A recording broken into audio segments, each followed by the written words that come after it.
There is a version of you that already knows what needs to change, knows what the relationship is doing to you, knows what you have been calling by the wrong name for years because the right name would require you to do something about it, knows that the thing you did to that person a long time ago was not quite what you have been describing. And the distance between what you know and what you are willing to face is the gap that Fyodor Dostoevsky spent 30 years trying to close. He is described almost always as a novelist of suffering. That is accurate, and it misses everything. What Dostoevsky was, before and after everything else, was a psychologist of avoidance. Every character he wrote is not haunted by what happened to them. They are haunted by what they cannot bring themselves to fully see.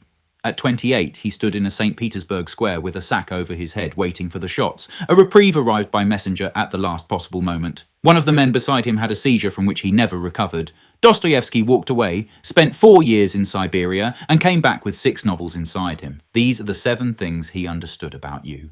What almost breaks you is the only thing that will show you who you actually are. Every character in Dostoevsky who understands something real has paid for that understanding. Raskolnikov understands his own nature only through the unbearable months after the murder, when every avenue of escape closes one by one. Alyosha Karamazov's gentleness is not the gentleness of someone who has been protected. It is what remains in a person who has sat with grief and refused consistently to look away from it. Think about the last time something genuinely cracked a part of the life you had built. What did you do with it? Did you sit inside it long enough to hear what it was actually saying? Or did you manage it, compress it, return to approximately who you were before as quickly as possible? Suffering, sat with honestly, shows you what you actually believe rather than what you have decided to believe. The difference is the difference between the person you perform and the person you are at 3 a.m. when the performance has nowhere to go. Most people get through hard things without learning anything from them. Dostoevsky is asking you to consider whether you have been doing that. You have a story about something you did. You have told it so many times it has stopped feeling like a story. Raskolnikov does not confess because he is caught. He confesses because the story has become unlivable. The theory was philosophically sophisticated. The exceptional man stands beyond ordinary moral constraint. The argument was sound, and then he killed the pawnbroker, and his body did something his argument could not account for. He shook. He vomited. He returned to the scene of the crime compulsively, rang the bell of the empty apartment, needed to be caught in the way that someone who cannot maintain their own story needs it to end. The self-deception that permits you to do harm does not stay where you put it. It spreads. It requires maintenance. And the maintenance is expensive in ways that are hard to locate because the cost shows up elsewhere, in a sourceless anxiety, in anger that attaches to the wrong targets, in a restlessness that no external change ever resolves. You have something like this. Everyone does. The account of a thing you did that has been, over time, quietly revised into something more bearable. The person you failed, who has been gradually reconstructed as someone with more culpability than you originally assigned them. The decision that several people around you identified as a mistake, and you found good reasons to explain why they had not seen the full picture. The story has been told so many times it has stopped feeling like a story. It is still a story. And the version of you that holds the original is still there, still expensive, still waiting. The most dangerous things you have ever done were also, at the time, your most reasonable. Ivan Karamazov is the most brilliant character in Russian literature. He constructs the most rigorous argument against God's moral authority ever written in a novel. He is right about almost everything he says. He cannot love anyone. The two facts are not separate. The most dangerous thoughts you have ever had were probably not the irrational ones. They were the ones that made complete sense at the time. The reason you gave for ending the friendship that deserved more from you. The explanation you constructed for why taking what you took was fair. The internal argument that allowed you to do the thing you would have condemned in someone else because your version came with better framing. Ivan's brilliance is his primary instrument for avoiding the one thing it cannot provide. The capacity to be present with another person without immediately converting them into a philosophical problem. He understands human suffering with precision. He cannot sit with a specific suffering human being without the understanding getting in the way. The intellect is a tool. What you point it at is a moral choice. Your contempt for that person is a map. What it is showing you is not them. The underground man hates the confident, socially graceful men around him with a precision that is not proportionate to anything they have actually done to him. The ferocity of his contempt is not about their offence, it is about the threat they pose. What they threaten is his preferred explanation for his own paralysis.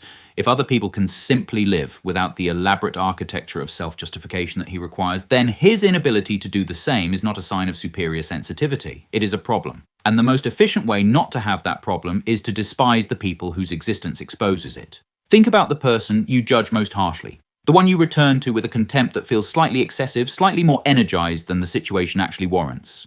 What is it about them that you cannot leave alone? And how long has that specific quality been something you have been fighting or hiding or refusing to fully accept in yourself? Plenty of judgment is accurate. The judgment that refuses to let go of you is almost always a mirror. The person whose existence irritates you in that particular disproportionate way is holding up with their mere presence the thing you have been least willing to look at in yourself. The contempt is the refusal to look. The energy of the contempt is the energy of keeping it down. You are not afraid of failing. You are afraid of being the person who chose. In the Grand Inquisitor chapter, a returned Christ is arrested by the church built in his name. The Inquisitor tells him, with something approaching genuine compassion, you gave people freedom, and freedom is agony. They want bread. They want certainty. They want someone to absolve them of the weight of having to decide. By giving them freedom, you gave them a burden most of them will spend their lives trying to put down. Dostoevsky agreed that freedom is terrifying. He believed that escaping it was something considerably worse. The moment you accept that you are genuinely free, that the life you are in is the product of choices you are making and continuing to make, you also accept that you are the person who made them, all of them, the person you have been becoming, one small daily decision at a time, without always registering the accumulation. This is why people prefer certainty. Certainty says, this is who you are, this is what you must do, the question is settled. Freedom says, you chose this, and you are choosing it right now. Dostoevsky's characters who surrender their freedom to a role or an ideology are never free. They are only comfortable. In his work, that is never a small distinction.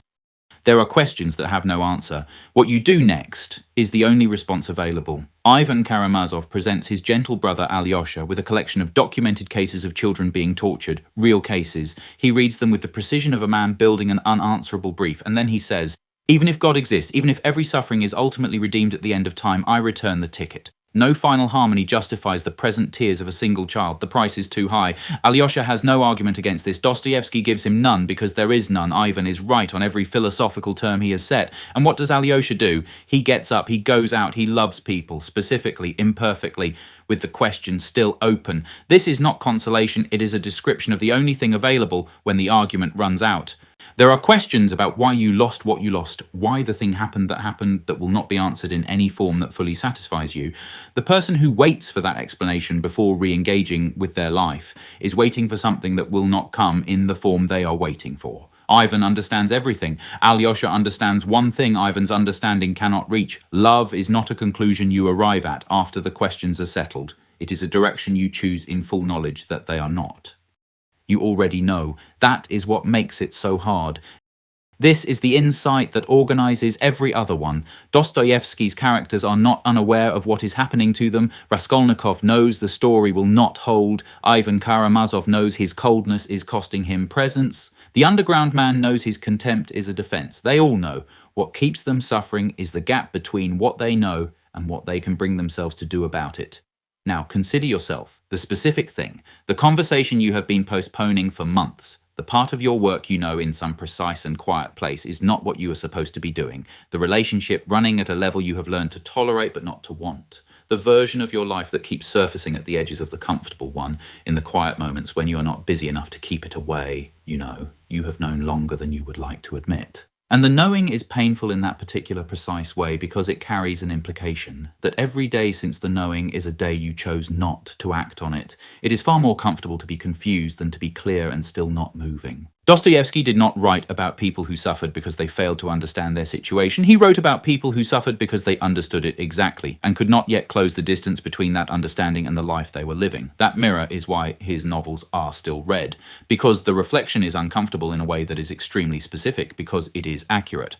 Dostoevsky died at 59, pen in hand, having finished The Brothers Karamazov the year before. He got to finish the work. What he left behind does not resolve cleanly. Raskolnikov confesses, but the novel ends before his transformation is certain. Ivan's fate is left open. The underground man is still in his underground, still talking, still refusing, still knowing. He does not give you resolution. He gives you precision, the most accurate description of the gap between what a person knows and what they will let themselves face that exists in any language. He understood it because he had lived close enough to his own death to know the difference between a life examined and a life performed. 140 years after his death, you are sitting here recognizing yourself in a 19th century Russian novel. The recognition is uncomfortable enough that part of you would like to put it down. That discomfort is Dostoevsky working. The question he spent 30 years putting in front of you is not which of these 7 things applies to you. You already know which ones. The question is what you are going to do about it.